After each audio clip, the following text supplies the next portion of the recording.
Welcome everybody to another Montessori Lives. It's Easter Monday, so I think we're people are just dribbling in. A few people are dribbling in, but a lot of people are, I think, staying home for holidays.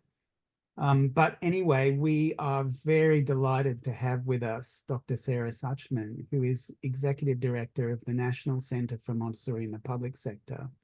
I've looked forward for, I think it was a year ago that we talked about doing this. So I've looked forward for a year to having you on, Sara. So thank you so much for joining us at 4 o'clock in the morning, I believe it is. So let's start with your Montessori story. How did you discover Montessori? So my mom had been an educator, not a Montessori educator. And she had said a couple of times in my life when I was in the public schools and not happy, usually kind of bored. And she said to me when I was very young, she said, well, and I knew I wanted to be a teacher. I decided I wanted to be a teacher starting in about first grade. I wanted to be a teacher. Second grade, I wanted to have my own school. And so in third grade, when I stayed home from school a whole lot, because I didn't want to go, she said, well, if you really want to be a teacher, you should see that there's more than one way to do things. And that sort of started an educational journey, a personal education journey for me, going to different schools, which meant that when I got to middle school, I was again back. I'd gone to an open classroom, a 1960s open classroom school. I was back in the public schools, not very happy. And we looked for other schools. I was in 8th grade. And at that point, middle school would be 8th and 9th grade or junior high school. Looked for other schools. I visited a lot of other schools, to which I said to all of them that I would go to visit, this doesn't give me anything different than what the public school is giving me. You sit in the chair, you listen to the teacher, you tell the teacher back what the teacher just said, and then you get a gold star and you move on. And then we visited a Montessori school, and that was really different. And so that, I said, was worth making the change for. And you can imagine, probably everyone in this phone call and this Zoom can imagine that the school was a bit hesitant to take someone who had no Montessori background at age 13. And I am so glad that they did, because it was transformational. I spent a year and a half there. I was able to spend a lot of time in the elementary program observing, because you can do that when you're in a Montessori school, and I knew I wanted to be a teacher. And it was life-changing. Mm-hmm. And then I went on my merry way. And I think a real good question for all of us to think about, and I think about it, was, given how much I had been impacted by the Montessori program, and given that I knew that I wanted to be a teacher, why I did not return. And I went on to be a teacher, but not a Montessori teacher. And I did not return to Montessori, even though it certainly influenced how I was in all of my classrooms as a teacher and all of my schools as a leader. They weren't Montessori. And I didn't return to it until I was back in graduate school working on a doctorate. And everybody was talking about school reform and making education better. And nobody was talking about Montessori or anything that looks substantively different than what we all think of as traditional school. They were talking about doing school just the way we had always done it, but louder and bigger, kind of like traditional school on steroids. Nobody was thinking that there was actually a different experience that kids could be having in school. And so I decided somebody needed to keep that conversation on the table. And so I did my doctoral research on public Montessori schools and the way that they negotiated the landscape between the external accountability of the world that they live in when you are publicly accountable, and the internal cohesion and coherence of the Montessori program, and how they navigated that boundary. So that is my Montessori story. And then to continue, just want to say, to continue with the Montessori story is when I was doing my doctoral research, it would have been 2003. And there was no Montessori research, which is so different from where we are now. We've got pages and pages of resources on Montessori research. In 2003, the best that I could find was Denny Shapiro's newspaper. And so I couldn't do my literature review on Montessori. I did my literature review on school change because there just simply wasn't an academic body of research on Montessori 22 years ago. That has changed. It's wonderful that that's changed. But when I was doing my research, I needed a reader. I needed a reader with content expertise. And it was actually Denny Shapiro who put me in touch with Jackie Cosentino, who was one of the readers on my research, and then went on to be one of the co-founders of the National Center. And so I was graduating the year that the National Center was starting, and that is how I got joined into the National Center, was through that connection with Jackie as a reader on my dissertation. And that is my Montessori story, and I've been here since.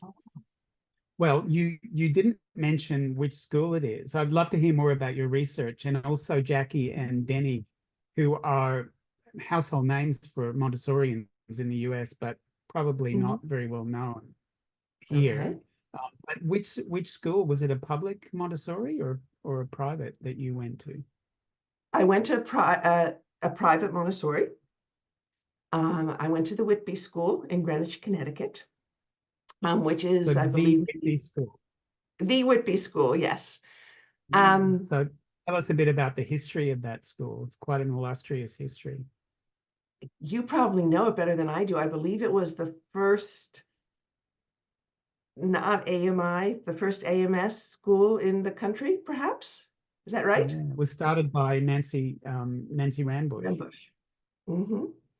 And of course, as a 13-year-old, I knew nothing about that. I didn't care anything about that.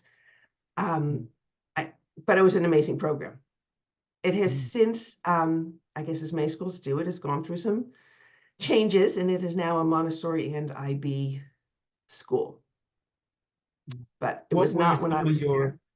What were some of your favorite memories of being a Montessori student at Whitby? Yeah, so the way that Whitby did the middle school, and I know, Montessori schools can look very different when you get to the middle school age, right? It's not as similar as the elementary schools all are. But the way that Whitby did it is every week on Monday, you would sit down with a blank schedule, and then you would have the teacher schedules of when they were teaching what workshops, and you could fill in your schedule of what you wanted to go to when. And there would be things like you would have requirements, like you need to go to 2 language art lessons and 3 language art open blocks. And then you could fill them in when you wanted to. So you could go to the PE class that was teaching whatever the sport was that you wanted to do, and you could, anyhow. It was wonderful. My strongest memory, and there are a lot of wonderful memories of it, one of them being in the yearbook at the end of the my year and a half there, in the Remember Whens. The Remember When for me was remember when Sara Suchman was quiet. And I did not, when I came to tour this school, I did not speak. At the beginning, I did not speak. And the remember when Sara Suchman was quiet. It was really a transformational experience to me, because for the first time, I really had something to say. And there were people who listened. So that was amazing. And the other experience that I have is when we were thinking about our graduation gift. My class decided that we wanted to make a flag to hang underneath the US flag in the front yard that had our school's emblem on it. And I took the leadership of that project. And I remember coming in, dragging the sewing machine in, coming in early, staying late. The 2 biggest memories are, one, I learned I had to calling, using the yellow pages back in the day, no internet, to find the grommets to put on the side of the flag, and just having to figure out what the name of those things were, and then call stores, using the yellow pages, finding a store in New York City who made them and would sell them to us. And the second one is when we decided we want to make the flag bigger. I learned the hard way about ratio, because you can't just add 3 inches in both directions and still have the shape that you want. So those were my that experience of leading that project and doing that project from start to finish was wonderful. Yes. Well, can you say a bit more about who Denny Shapiro is and the newspaper that he ran? Yeah, so you feel free to fill in, because you may know better. This is what I know of Denny. is Denny ran a newspaper called the Public Montessorian, right? Mhm. That was the Public Montessorian.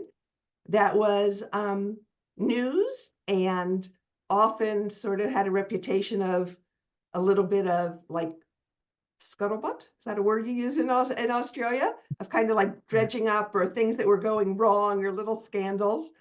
But it was the only sort that I know of, the only sort of widespread publication that anyone could have access to for Montessori. I guess there were the membership, they still had the magazines like Montessori Life and Montessori Leadership. But I could get access to the newspaper. And then Denny unfortunately passed away, gosh, maybe in 2012 or 2013. And so NCMPS actually spoke with his family, and that is Montessori Public, which is our newspaper and blog, is the continuation of Denny's Public Montessorian. And tell us more about your research. What did you find? What did you study exactly, and what did you find? So I looked at, the research was how schools negotiate external accountability. Schools that have, so there are a couple school programs that have internally cohesive, coherent, comprehensive school models. And I would put Montessori definitely, perhaps at the top of those, where it is cohesive, coherent, it all makes sense how it all works together, and it's comprehensive. It's not just a reading program or a math program, it is a whole way of being. So when you have that, and then you try to put that into a context where there's external accountability, external demands, how do teachers make sense of the compromises or the changes that they might need to make in order to continue in that external, with that external pressure? I did research on two models. I did the big picture learning, which is a model here in the US, and I guess they do have some international schools, that is a high school model where kids spend 3 days a week in school and 2 days a week out in the field in internships.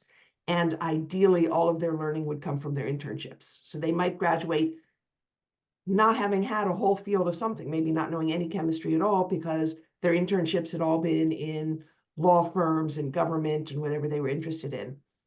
And then, but how much of our chemistry do those of us who did not continue in science remember? So maybe our time would have been better spent doing what we were passionate about. And then the other model was Montessori that I looked at. And one of the learnings that I think is, so in Montessori, there were two things. So one was the leadership. I looked at 3 different public Montessori schools, and they fell into, it was a preliminary, it was like the pilot research. They fell into 3 categories, totally determined by the leader.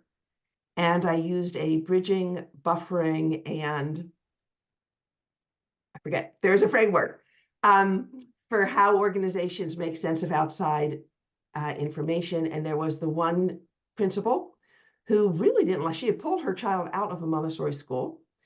And so she really believed that she sent all of her teachers to the district PD and used the things that the district was saying to do. And sure enough, that school is no longer around as a Montessori school.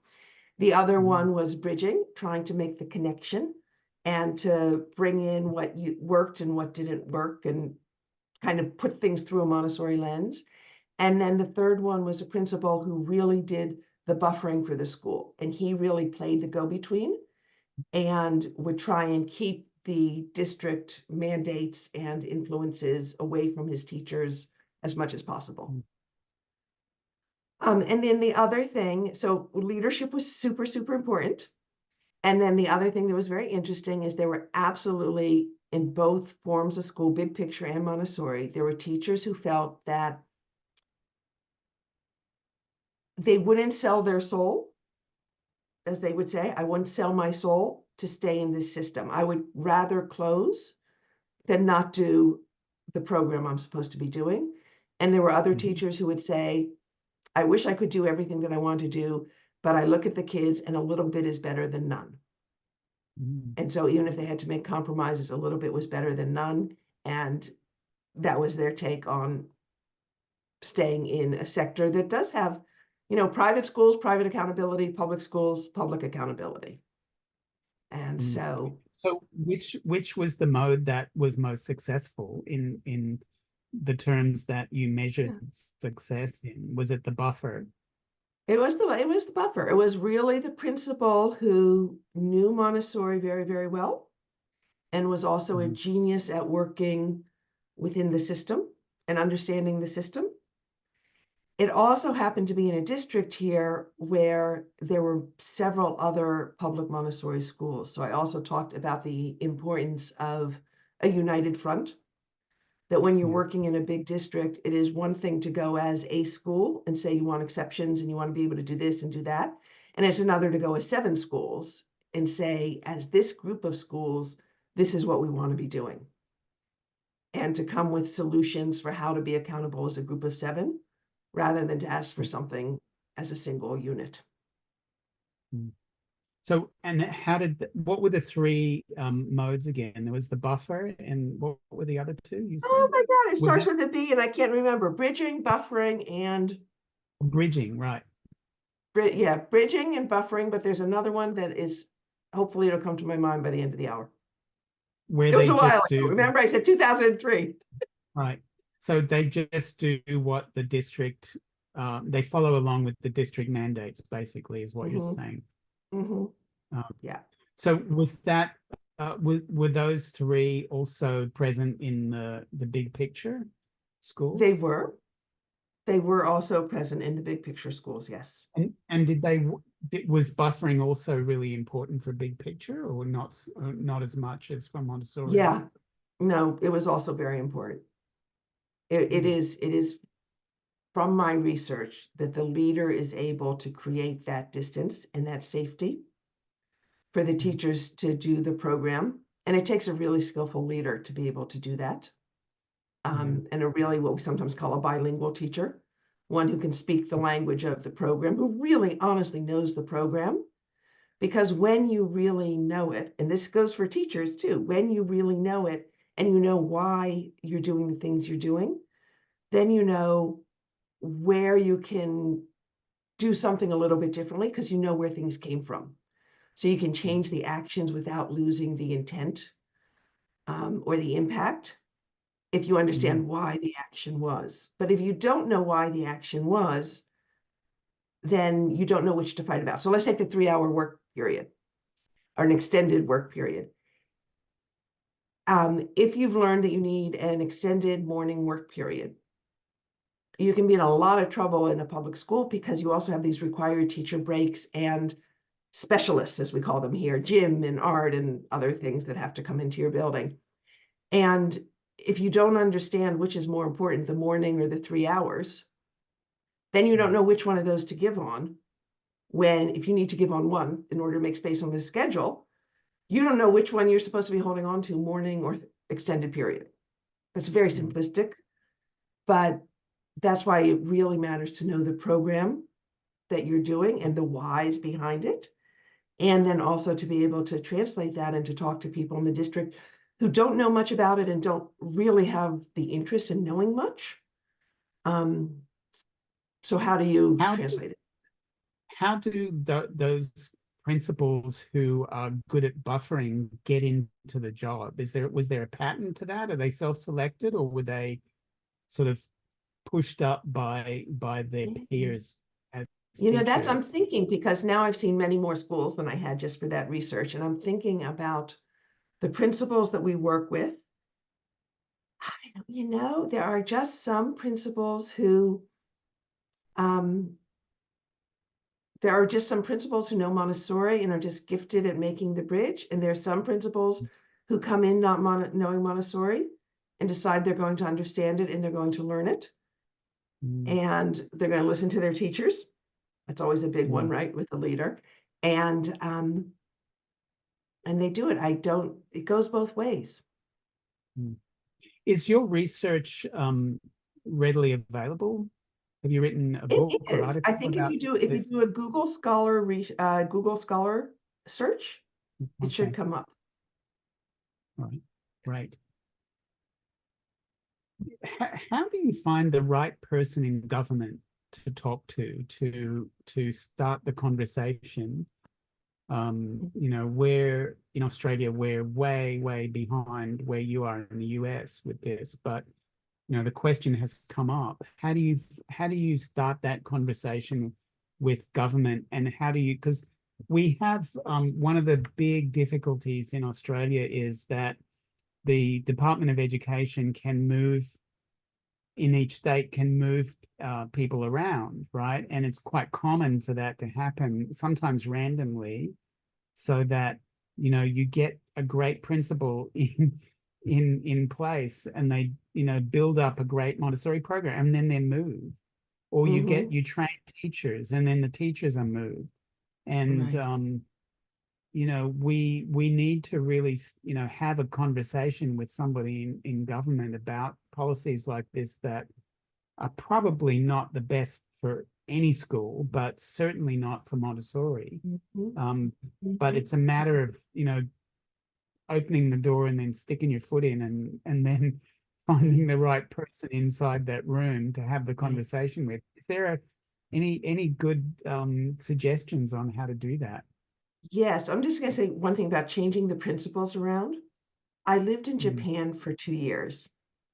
And in Japan, principals and teachers get moved at least at that point, principals and teachers got moved every 7 years. And that was the mm, way that a country that wanted consistency within their mm, education system kept ideas flowing and consistent. And mm, I actually thought it was quite genius. Um, mm, because that's how they got fertilization between schools very naturally. But put that aside, but all those schools were the same school, but they were all using the same curriculum, the same method, a very centralized system. I don't know enough, I apologize, about Australian education, but in the United States, we have a very decentralized education system.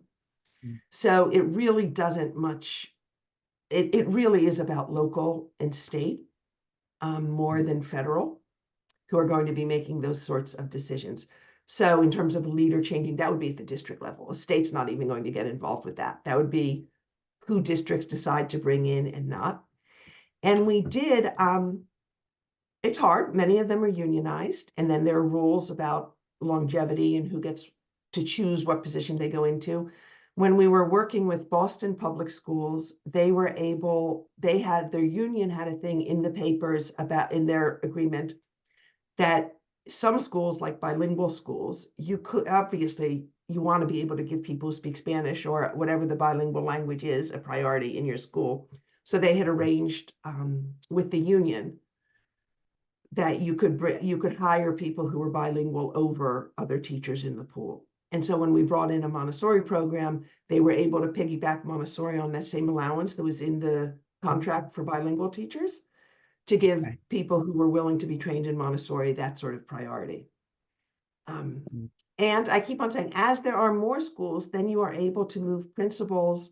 You may still move principals, but you can move a Montessori principal to a Montessori yeah. school. You start to have a community, right? Mm, And I think as Montessori grows, it's going to be easier to find teachers and to find leaders who are coming in with experience, yeah. or who are Okay. coming in. What we're seeing now is we're seeing people who are coming in who went to Montessori as students. I was in a school in Minneapolis, and the teacher in one of the classrooms had been a student in that school when she was in school, and now she was back teaching in the school. So that's another way, right, that we begin to build the strength and the depth of the program. Wow. Well, I'm sure we look forward to that, to a time when we can boast that kind of you know thing happening in Australia too, but I think we're quite away from it. How long have you been with NCMPS, and how did you get there? Yeah, so I've been here since we started in 2012. And I mean, I got here through Jackie Cosentino, but the way that NCMPS, the history, do you want a little of the history of Yeah, NCMPS? Yeah. please. So in 2011 or 2012, um, AMS received a grant specifically to look into public Montessori schools. because we understood, everybody knew that there were public Montessori schools in the United States. Nobody knew where they were or how many there were. But we also knew that they were not joining the 2 large or even the 3 large membership organizations, AMI, AMS, and IMC. So, but private schools were. So what need were these membership organizations serving for private schools that they were not serving for public schools? And what were the needs of the public schools? And so that's what this sort of exploratory grant was given to AMS for. AMS hired Jackie Cosentino and Keith White-Scarver to run focus groups. Jackie, because I knew her, invited me to the New York focus group. And then when AMS decided to hire Jackie and Keith to start what was the National Center for Montessori in the Public Sector, that initiative, they brought me on board. We were a project of AMS for the first 3 years, for the length of that grant. We were a project of AMS. One of the things that we learned during those 3 years is that it was really important in public schools who have teachers from all over and are scrambling just to make the programs work, that we be able to work across training traditions, that we were not going to get the foothold and the growth in Montessori that kids deserve unless we could work across training organizations. So in 2015, we became an independent 501c3 and have continued the work. And can you say more about what is the mission of the NCMPS, the National Center? Yes, so we cultivate transformation through equitable, accessible, sustainable, and humanizing public education through Montessori. And I think the order of those is really important for understanding our organization, is that it is equitable, accessible, sustainable public education. And our expertise is through Montessori. There are lots of people in this country, in the world, who are trying to do those 4 things. And there are different ways of doing them. And what our organization brings is doing them through Montessori. So we see ourselves in partnership with the other forms of education, the other people who are working and fighting for equitable, accessible, sustainable, and humanizing education that is equitable, accessible, and sustainable. And we are one way of doing, our expertise is one way of doing that. So you focus on training public school educators in Montessori public schools. So our 3 levers, we work all with public schools. Our 3 approaches is we do convening and networking. So there is this large public Montessori community. We have mostly found them. So our first projects were creating the Montessori Census, montessoricensus.org, which has the most accurate map of public Montessori schools in the country. We also put private schools on it, but we don't spend a lot of our resources trying to find all those private schools. We do spend our resources trying to find and follow the public schools. So that was the first, is like, who are we dealing with? Where are they? We also have the newspaper that we took over from Denny Shapiro. And then we have a conference that we're having in just 2 weeks, a website that is resourceful. And so that's the convening and the networking of the public Montessori community. Then we help schools start, whether they be whatever. In the United States, we have a couple different streams for public funding, but whatever the funding stream is, we help public Montessori start and continue the implementation. And then we do that through developing tools and resources, whether it's professional development or classroom observation or assessment tools to help the schools implement. And so we do teacher training. When we started, we said we were never going to do teacher training, but it doesn't take long of working with public schools, and the bottleneck is the teachers. They can't find the teachers. And so never say never, right? And these were schools who just could not send their teachers away. This was pre-COVID. They could not send their teachers away for training. You cannot work as an equitable program, focusing on bringing Montessori to kids who would not otherwise have the means to pay for it. And want teachers to come from the communities and be representative of the communities, and expect them to be able to leave their homes for a summer or a year. That's just a very select group of people who have the privilege to take that kind of time away from family and home. So we do a training. It is not big. I'd say it is more a model for people to look at and learn from. But we bring the training to the school. So we work with cohorts at schools. We work with the school, not with individuals. So an individual doesn't come to us and say, I want Montessori training. A school comes to us and says, I've got 7 primary classrooms, or I'm opening, and there are these 2 other schools in the neighborhood, and together we can put together a cohort of 10 people who need elementary training. Can you come to us and do it? And then we go to the school and we do it. We do some online, mostly because travel gets really expensive. So we do some online, but we also do a lot in person at the school, and very much context specific and embedded in the school. And it's really strong because these are the teachers they're going to be working with, right? So they're building school culture at the same time that they are doing their individual learning. And then they're also able to be supported through the school, because our theory is that teacher education is actually a relatively weak intervention compared to the impact of the school that you're working in. As a new teacher, the school that you go into, that community, no matter how long, how strong, how transformative your training was, that school that you go into is a huge part of your formation as a teacher. And so building up the whole school as we work with them through their teacher training is a big part of the program, and a really challenging part of the program. That I'd say is the most challenging part of the program, is getting the schools on board to really hold those new teachers. And so that is not because they don't want to. That is because of time and resources. That is not because of intent or will.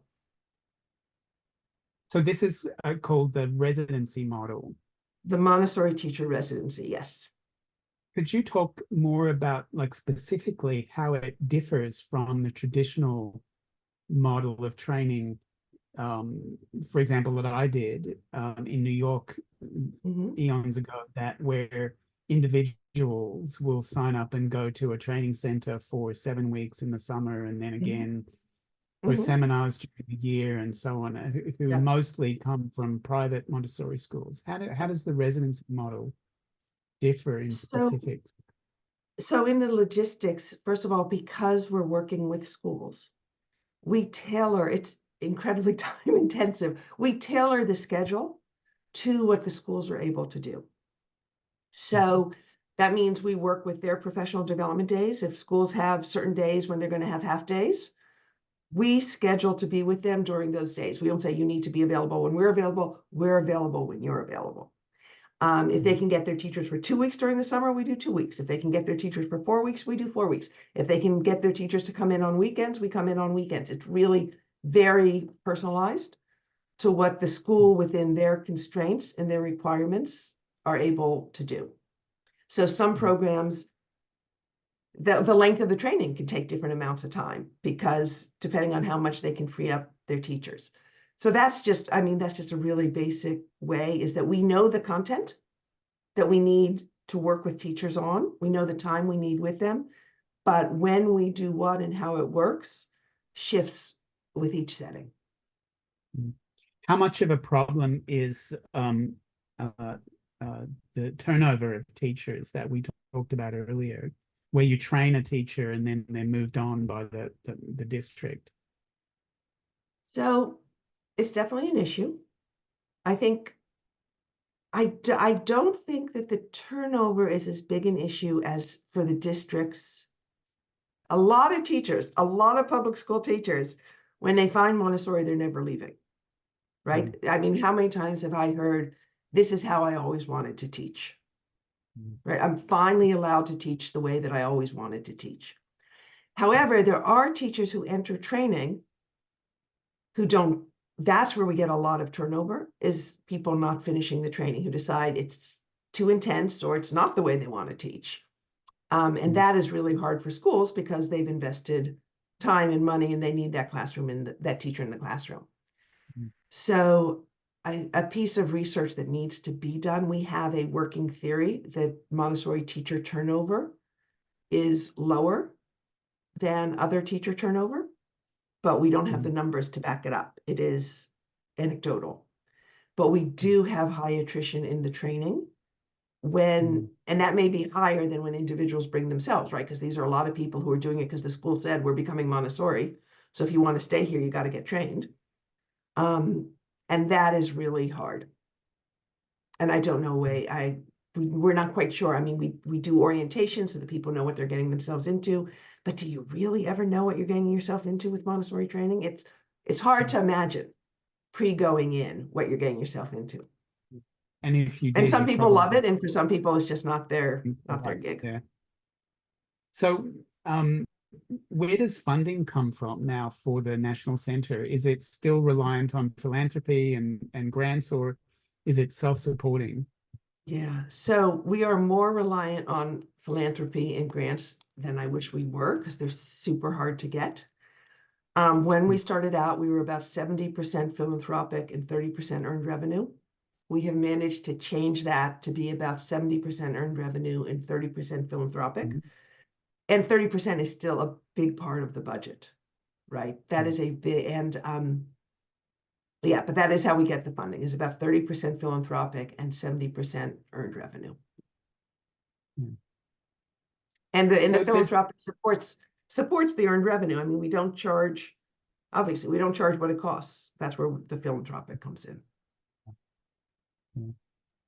Can you talk about the kinds of places that that philanthropy comes from in the US? I mean, we're not that lucky in Australia to have those big donors, so it's interesting to hear. So we have been super, super lucky. The whole Montessori community has been super, super fortunate for the past, maybe decade or so, where there has been one large funder who had a personal interest in Montessori and has really funded the US Montessori community incredibly generously. James Walton. Yes. And then NCMPS has a couple other just individuals who are committed to the mission. And so there's some from there, none as big as James Walton. What we're doing, but now, the thing with philanthropy and philanthropists is there are a lot, and as I say, every time I write a thank you note, there are a lot of totally good, worthwhile causes out there to fund. And things cycle. And there's a lot of emphasis now on climate. There's a lot of emphasis now on government and democracy. And education is, I think, although we see the impact in each child, in each teacher, in each family, in each community, it is harder to make that case. There's still a narrative in the US that education is a disaster. And so all of this money that people have poured in, people can kind of wonder why. Even though we know and we see it on us individuals, but it's a big country and there are a lot of kids. So I'll just say that funding, that incredible gift of unrestricted funding, will not always be there. And so we have started, and we need to just keep on looking. There are in the US, like competitive grants that people put out. And so we have applied for competitive grants.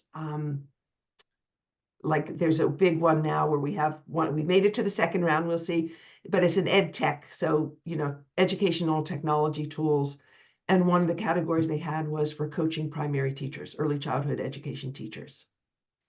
And so we submitted our developmental environment rating scale, the DERS, as a coaching tool, which it is, for primary teachers.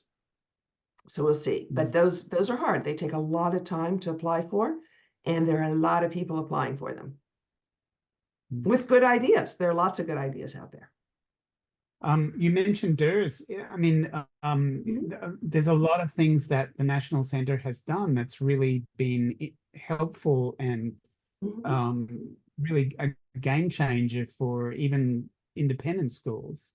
Yeah. Can you talk about DERS, what it is, and also Yes. maybe some of the publications that the National Center has come out with that are just amazing? Yeah, so in those first years, we spent a large amount of the grant traveling around to public schools around the country and listening, called the listening tour. And two things that came up all the time during those first years were assessment or one thing was assessment. The umbrella term was assessment.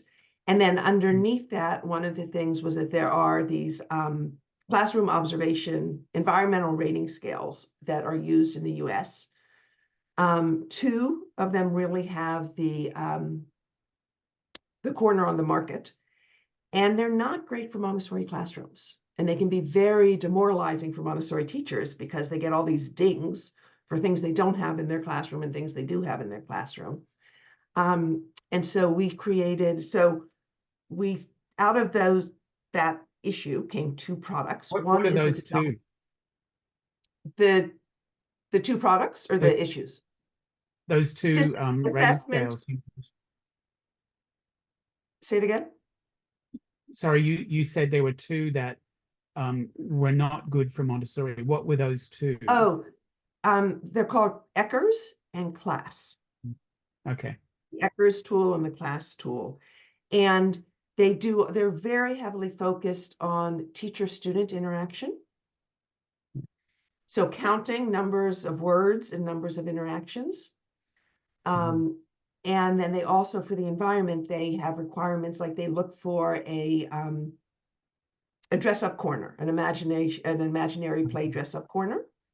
They look for a corner with plush toys, like stuffies. I don't know what you call them in Australia, stuffed toys. And so the Montessori classrooms, and then they get dinged for having breakables or chokables or whatever we want to call the beads in the glass. So it's just really, they're just really hard. Yeah. And so how does DERS work? So the DERS is it is on an iPad. We're working on getting the funding to convert it to a web-based platform so that more people can have access at schools that don't have iPads. But it looks at the child, the teacher, and the environment. So it looks at that Montessori triangle. 20 look-fors in each category. And they are all look-fors that are backed by research as having a positive influence on executive function or social adaptability or literacy and linguistic. And so you sit in the classroom and you tap these things, but you are not it would be appropriate for any developmental classroom. It doesn't need to be just Montessori, but you're looking for things like the level of the voices. One of the more subjective things is looking for joy. And we keep that in. That would not pass. We have done like a validity test. The University of Kansas did like a psychometric test on it. And of course, joy comes back as like way too subjective to keep in. But as a coaching tool, we've kept it in because you get what you measure. And we want teachers to remember, we want that front of mind that joy in learning matters. So we've kept that in. How students handle frustration, whether teachers get down on eye level, volume of the voices, not having a cluttered classroom, those sorts of things that we all know from Montessori. Plants and animals. It must be collecting a really nice batch of data that can be used to inform public policy on education. How long has it been going? And is that data available to researchers? So it's been going since 2017, I believe, is when we first launched it. And at the beginning, we do have access to all of the data. not with names or schools, but we do have access to the data. And we, at the beginning, we had funding to pair it with an executive function measure, the Minnesota Executive Function Scale. And we had the work, this is actually really interesting. We had a theory, a hypothesis, that classrooms where kids on average scored better on executive function would be the same classrooms that were scoring stronger on the DERS data. Mm. When we did the research on it, we only had DERS data from Montessori classrooms. And we only had MEFS class, the executive function from Montessori classrooms. And between those two, to do research, you need to have variation in the data. And there wasn't enough variation. Yeah. But we are not sure that could be because they're both so strong in a Montessori classroom. Like executive function is strong in a Montessori classroom, and whether we need to take this tool now to other classrooms, both of these tools, and repeat that research. Is But DERS so being that's is DERS being used in non-Montessori classrooms? No, that's the piece of work that we need to do, right? We need to get it out there in non-Montessori classrooms. We have done research with it in non-Montessori classrooms. We did a research project with Dr. Ilma Iruka from the University of North Carolina, looking at a tool that she developed and the DERS in Montessori and I believe Reggio Emilia's classrooms. Okay. But again, that's a far cry from general classrooms. Is DERS used outside the United States? Yes, we do. It is used some in Canada. And for a while we had some schools, I believe like in some places in Europe, maybe in Prague, we're using it. We have not translated it. Again, that's just a matter of resources, of funding, because we should, if we want to be used outside the United States, we really should get it translated. But yes, but in Canada, it's definitely used. If educators in Australia wanted to use it, would that be possible? And if so, how? Oh, absolutely. Yes. So the training is all online. It's asynchronous online training. So you can just go to our website and sign up for the training. And then when you get the training, it comes with a year license. And then there's a yearly, renewal each year after that. It's very reasonable. And then you begin using it in your classrooms. And we really do put it forward as a coaching tool. And we really put forward it is a coaching tool. Often leaders in Montessori schools are not Montessori trained themselves. And you don't need to be Montessori trained to be able to look for these look-fors. It directs you at what to look for, and then to have a conversation with teachers about the results. And it is so strong when you're working with a teacher to be looking at data as opposed to just the relationship back and forth, but to have a third thing in the conversation, which is that data that you're looking at and just discussing. This is what I saw. Is this how you saw it? You can use it. A really strong way to use it is to actually have two people go into the same classroom and observe, and then come out. It's not about that teacher's classroom you were in at all. The two of you who observed, look at what you observed and discuss what you saw and what you didn't see. And then it takes away that evaluative, right? Because you're not talking to the teacher who was doing it. You're having a discussion between yourselves around observation of things that matter. So yes, it is totally accessible. Now, some of the other resources that the National Center has produced, can you name some of those? Yes. So we've got the other thing that came out of assessment was this book here, the Montessori Assessment Playbook. This you can get on Amazon or at Barnes and Noble.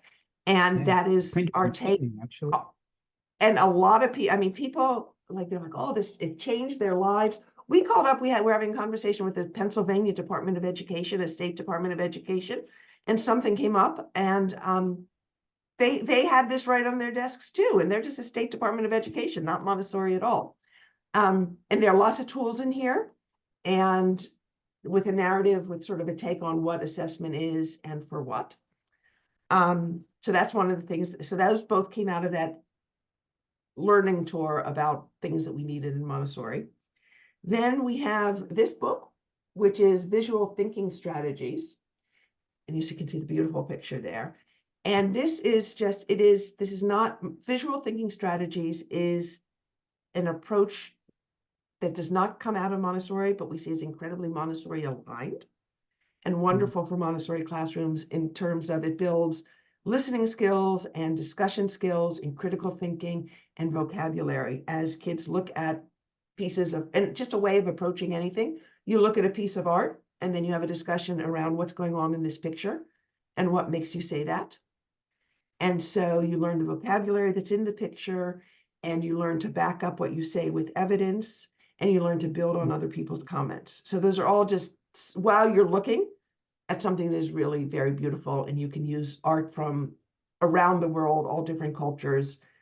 And so we wrote a little book on how to do that program and why it works so well in the Montessori classroom. Like there's a chapter here on cosmic education and how it fits into that. And then the other thing, I don't know, well, we do know. So the other thing was, we've got these Common Core, the standards. States, there are national standards, states don't have to use them. And then there are also state standards. And in public schools, you need to show that you are teaching kids what they are supposed to be taught, either what the state has decided they need to be taught or what the country has decided they need to be taught. And so what do you do? How do you integrate that in Montessori? And there's a saying, lots of people like to say that when you're working in Montessori schools, you have to do two things at the same time. And we don't have time to do two things at the same time. We need to make them one thing. And so we wrote, it's 3 volumes for elementary and then 1 volume for primary, which is an alignment or an integration of Montessori and the standards. And we very purposely did not do a one-to-one correlation. We did when you are teaching this group of Montessori lessons, you will be touching on this group of standards, right? So, and then we have testing considerations and cognitive vocabulary, the vocabulary the kids are going to see on the tests, and the things that you need to think about that they'll need for the test. So you just can kind of hold that in your head, but you lead with the Montessori. You lead with this group of Montessori lessons, and then you are aware of the standards and the vocabulary, testing vocabulary that you're going to need, that you can bring out through those lessons. And we have that for both elementary and primary. And then most recently, and this is, I know we're running out of time, but when you talk about why is there not more Montessori, everybody talks about why is there not more Montessori. One of the reasons is, we think, is as we learn more about it, is if somebody who does not know Montessori says, well, can I see the curriculum? That seems like a fair question to ask if you're a superintendent of a school district, doesn't it? Before I adopt a curriculum, can I see the curriculum? And what's the answer in Montessori? No. The teachers will come with it in their albums. Right. It's, when you think about that, it's really pretty remarkable that we have any Montessori going at all. Now, I know you guys did a huge thing in Australia, right? The national curriculum to perhaps address that. But we didn't have that over here. So we have worked on that in particular with a test case in New Jersey, and we'll see whether it passes, but actually writing down it's not there's lots of people who have different takes on it, but a curriculum, the Montessori curriculum for primary that people could look at and say, oh yeah, I can adopt this in my district. I could do this. Was that tricky to get agreement from various Montessorians on what the curriculum is? Did you get pushback from AMI, AMS, or any? We had, yes, I will say yes. Yes, the answer to that is yes. We had people working on it from various training traditions. So we had people who were trained with IMC, CGMS, AMS, AMI, all working on it, which we always do on our team. We do in our teacher training. Our teacher training is MACD accredited, but it is a taking what works from different people's trainings. But what we had to guide us with this is we had to meet all of the standards. So there were things that the state says kids need to learn. So we needed to include lessons that would reach those things. Wow. what a resource. So how Yeah. many public Montessori programs are there in the US now? About 570. Hmm. And they serve So about 200,000 kids. compared to our 11 here in Australia, that's pretty impressive. Um, Yeah. However, I believe there's something like 98,000 and change public schools in the United States. So it's still a fairly small percentage of total schools, and Mhm. not enough to really change society in the way that Dr. Montessori envisioned that her pedagogy would. Why do you think that is after more than a century and Mhm. you know Mhm. 110 whatever it is Mhm. years? Why is it that this pedagogy that has the potential to change to fix so many Mhm. problems in society is not better known? It's Yeah. much more of a household word in the United States than it is in Australia, but even so, Mhm. it's still not um, common in the United States. So I think one reason is the Montessori community tends to be a bit insular. It's hard to break into. You sort of traditionally, the only way to break in through it was by being trained, Mm. right? If you weren't trained, you didn't know, you were peripheral to the community. And training is hard and training is long. I think that is one reason. It is also, it has a reputation, but if anybody checks themselves on it, they would have to ask, like, how can that be logical? That's only for private schools. It only works in private schools, or it's only for kids who can afford it in private schools. I really ask people when they say that to like check their biases about why would a form of education only work for kids who have money or kids whose families have money? Like, what assumptions are you making about other kids to think that there is a Yeah. form of education that would work with for one group and not the other? Well, it Um, didn't start that way and it did even. start there, right? Um, and then there's also, I really do think there is a degree of cognitive dissonance for people when you learn about Montessori, especially if you are already an adult and you have been teaching for a while, or you have raised your own kids and sent them to schools that weren't Montessori, that it almost hurts to know about Mm. Montessori and to know what a Yeah. classroom can be and what learning can be when you have dedicated your life to something else or you have raised your Mm. kids with something else, that you almost don't want to say how good it is. And I say that as a mother who was not Mm. able to send her child to a Montessori school. Mm. Um, and it's really hard. And she's doing great. There are other ways to grow up Yeah. in this world, but there is a level of pain almost that you've been doing things a different way or you weren't able to give that to your kids that makes you want to Mm. keep it at arm's distance. And we Mm. don't talk about that. Mm. Um, but between being a little bit insular and then being almost painful to know about, those two together, it's kind of just easier not to Mm. think about it, to just kind of put Yeah. it over there.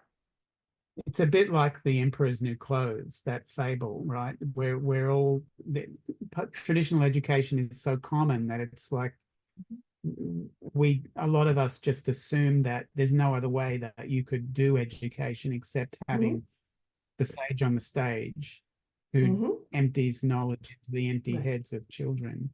Mm-hmm. Yeah.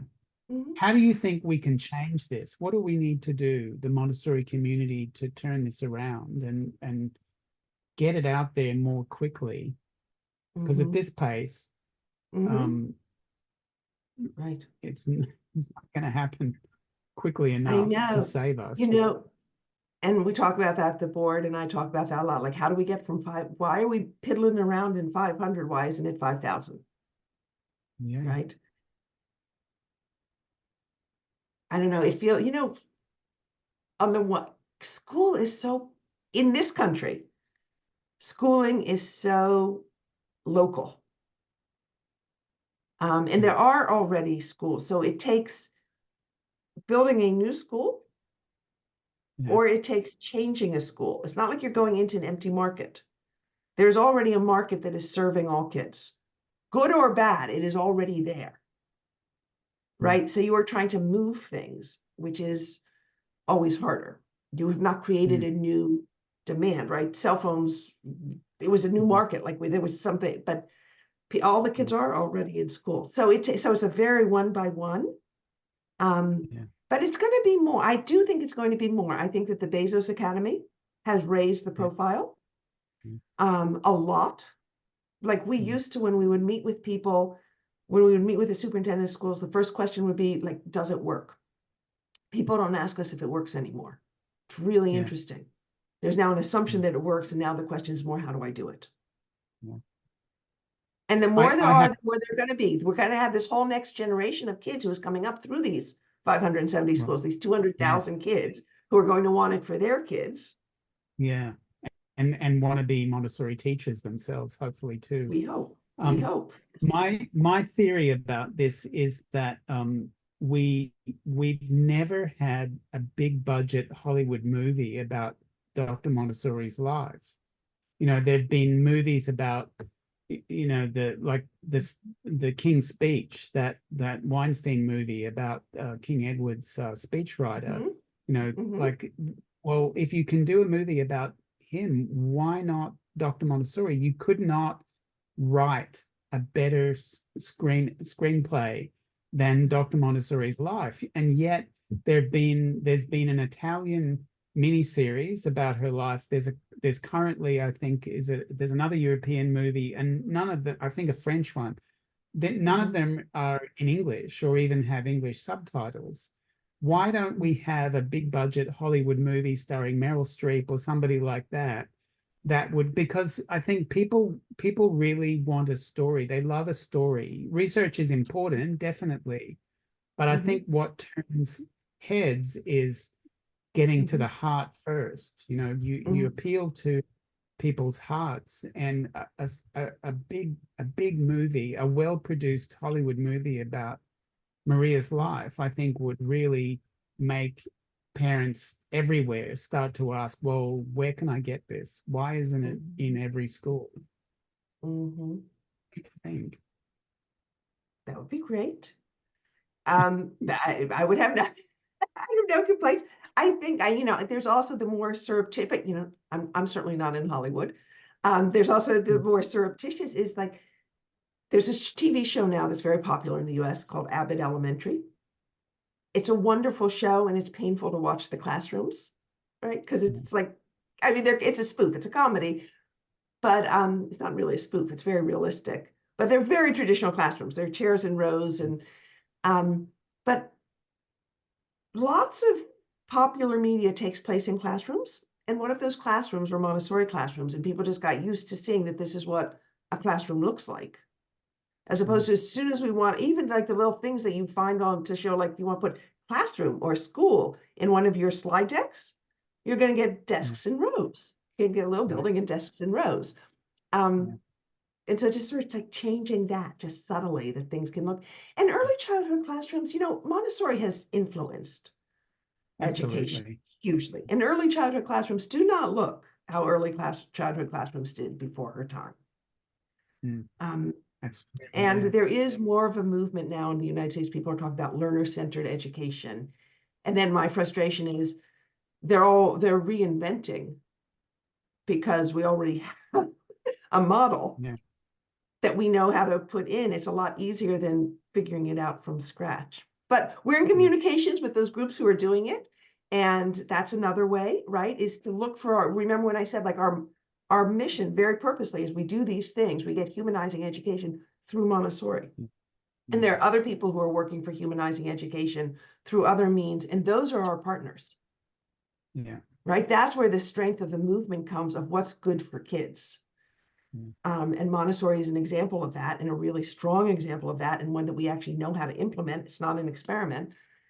But those are our friends, is that big movement that's looking for humanizing education. That's how we become less insular.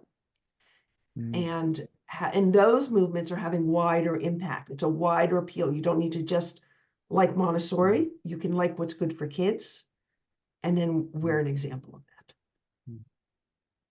I guess it's a question of funding as well, finding the philanthropist who's willing to back, um, the kinds of movies or media that would get this model of humanizing education into the public eye Mm-hmm. more. Mm-hmm. Yeah, somebody who's willing to fund some kind of movie like that. Yeah. Sarah, we're probably out of time, but we could talk for hours. I have so many more questions I want to ask you, so maybe we'll have to have you back. But Happy thank to you do so. it. And I Can I add totally something? hogged it. Yes, I was going to say I totally hogged it and didn't allow them to get word in edgeways. But we're not If I really can, we're not confined by the hour. We can go on as long as we need to. But yeah. honey, sorry. No, and sorry, I just wanted to say, look, Sarah, your passion and the work you've in Montessori and what you've achieved through NCPS is very inspiring for me. And I just listening to the history and how you've gone through, it's almost like we are in the beginning stages of what you have gone through. And that's really just amazing because it's the same everywhere. But if you were just one thing that you would do differently from the very beginning, if you were starting out, just one thing you would recommend we would do or avoid to get to a same place and better along the way. I was going to say, oh, it's so much comes back to the funding. I don't know what we could have done Funding. differently, Mm. but everything that we produce, we wish we could just throw it out to the universe widely. Like, would somebody just give us the money so that we can send this book to every public school in the US, let alone at least every Montessori school, right? But that is the reality of you can't do that and stay in business. And so it just so much comes back to finding those people who want to champion it, who have the means to help with that. And in the US, What's the story of James Walton? What's his connection with Montessori that led him to want to? Did he find Montessori, or Montessori find him? He found Montessori. So when he graduated from college, he got an internship at a public Montessori school in Denver, or outside of Denver. And he spent 2 years, I'm not quite sure how many years, but working in a public Montessori school. And he said, this is amazing. This is great for kids. I want to support this for more kids. And I think they do have, and so he was there like as an intern, like a classroom assistant or a whatever he was doing. But it's hard to be in Montessori and not want more Montessori, right? I mean, it's just, you can't really be in a Montessori environment and not think, I want more of this, right? Yeah. And so I do think we have those families out there in the private schools who do have the resources to support, but I don't know that they know that public Montessori is an option. I mean, when we talk about why did I not go into, after my whole education, why did I not go into Montessori education? Because I was committed to public schools and I didn't know they went together. I was like everybody else. I don't know why. I didn't think, why aren't there public schools that do this? Or are there public schools? But it didn't even go through my mind. And so I think for some of our families who are able to get their kids private Montessori educations, some of them do have, not all, some go through great sacrifice to send their kids to the private school. And there are some who have lots of resources and don't know that this is something that they could get for all kids, that they could help get for all kids. They just don't know about it. And private schools are not that eager to share the names of those families because they need those families to be supporting their private schools also. But those families, I think, have money to do both. Yeah. Alex, did you have anything you wanted to so many. Yeah, I really enjoyed that. I got so much out of what your journey's been and what the experience has been.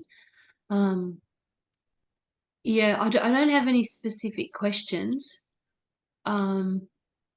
but there's a lot that will sit in my head and that I'll play with. I think it's heartening to hear about just the experience of wanting to get everything out there, but knowing that business model is what has to restrict you as well, because it has to be something that is financially sustainable. It's wonderful to hear you talk about the plethora of evidence and research, because that helps to speak more convincingly around that, even though we know it's there. Yeah, it was great. Loved it. As you say, I could talk, as Mark says, you could talk forever and ever. I have had the privilege of seeing a DERS report. I had never seen one, and a school shared one with me in confidence, just so that it could support some work I was doing around assessment, and it was so good. Just as a there were so many applications I could see for how it could help in a classroom, in any classroom. I thought, yeah. Again, there's always this sense of sharing that even amongst my colleagues, but it's time. It's you need a body of people to do that as well. To say this is there. But yeah, so lots to think about. Thank you. So Well, thank alert you. at 4 a.m. Yeah, I I'm have pressing to, for something. I have to run. I'm sorry. I've got them waiting for me for dinner at this end. But Oh, but yeah, it was well, we great. should let Sarah go too. Yeah. Thank you so much, Sarah, for your time. Really appreciate it, and hope to Well, you're continue this very another welcome. time. And And thank we you for also inviting hope me. to, yeah, we'd love to keep connection with this National Centre to help us with our project of bringing more Yeah. Montessori public schools Just, in Australia. even just that point that you raised, Sarah, about a lot of public teachers don't know that it's there. Thought, how interesting is that? Even just at the point of, as a disruptor in initial teacher education, to make that comment every now and then, that this is something that happens, that suddenly they go, oh, whereas it never happens. I don't think it ever happens in this country. But anyway, I'll stop. No, it's student, and when you're learning how to be a teacher, and you go out to observe classrooms, let's go for that intervention. Let alone the big movie. Just get those kids into a Montessori classroom at the beginning of their teacher training. Yeah, because it's what they want to See do. what kind of teacher training they want, right? Yeah, it's how they want to teach. Well, more. I teach, yeah. Yeah. I teach a class on alternative education at University of Sunshine Coast, and it's a 4th-year course. And I completely dismantle all their assumptions and preconceptions about education and make them question. So, what is the purpose of education after all? It's not just to get a job; it's help children get a job. And one student said to me a few weeks ago, why are you telling me this in my 4th year? Like, why didn't you tell me about Montessori in my 1st year when I could have completely skewed my learning and career towards that? Because now, so many of the students come out of that class wanting to be Montessori and asking, where can I go and see a Montessori classroom? And how can I get a job in a Montessori school? And I have to tell them, well, there aren't that many. So maybe that's our intervention point, is early on in teacher education. There should be a survey course, right? A survey course when kids begin learning how to be a teacher that gets them out to different schools, different age levels, and then different paths to continue, what age level and what method they want to be learning. Yeah. Well, I have to run. Away. And thank you. Thank you. Thank you. Good night, everybody.